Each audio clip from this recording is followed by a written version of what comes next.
basketball kasama ng best friend ko? Hindi yung ba alam na delikado ngayon ng panahon? May practice po kami sa school mamaya. Pwede ba ako malitan ko eh?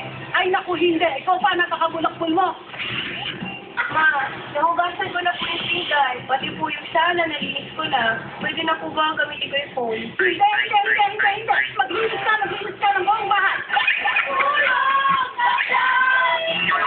Oh, hindi naman.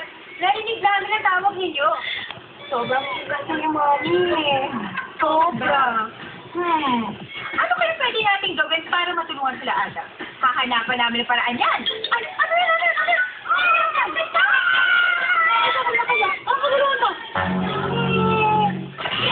Masyado ba pinagsusulit sila sa friends nyo?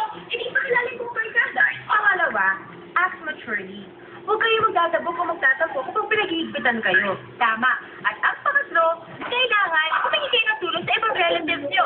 Nandiyan si ate, si kuya, pwede din si lolo, at si lola. Mas maiintindihan nila kung ano talaga yung nararamdaman nyo. Kung nakuha nyo ang trust ng parents nyo, huwag na huwag yung sasayahin. Be responsible. Hindi nyo alam, baka hindi sila magtiwala sa inyo. Oh, ano yan? Naku, tita, tinutulungan lang po namin yung mga ka-vlog namin. Opo, tita. Bakit? Si mommy, super strict niyo po. Wala po ba kayong tiwala sa amin? Hindi sa ganun, anak. Nag-aalala lang ako para sa inyo. Sobrang nakakata eh. Good girls naman kami eh. Sige, pakilala niyo muna sa akin ang inyong mga kasama bago kayo papayagang umalis. Pero, Bago ko kayo salo. okay, mami. Love ko naman kayo. Teka, sobrang inis naman ito. Sabi niyong alam, mga Dahil sabi ko sa cooking contest, military attire.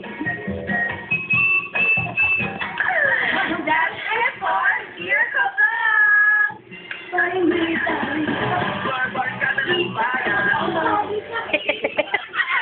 Kasali ako sa cooking contest, military attire. Lalaba ako eh.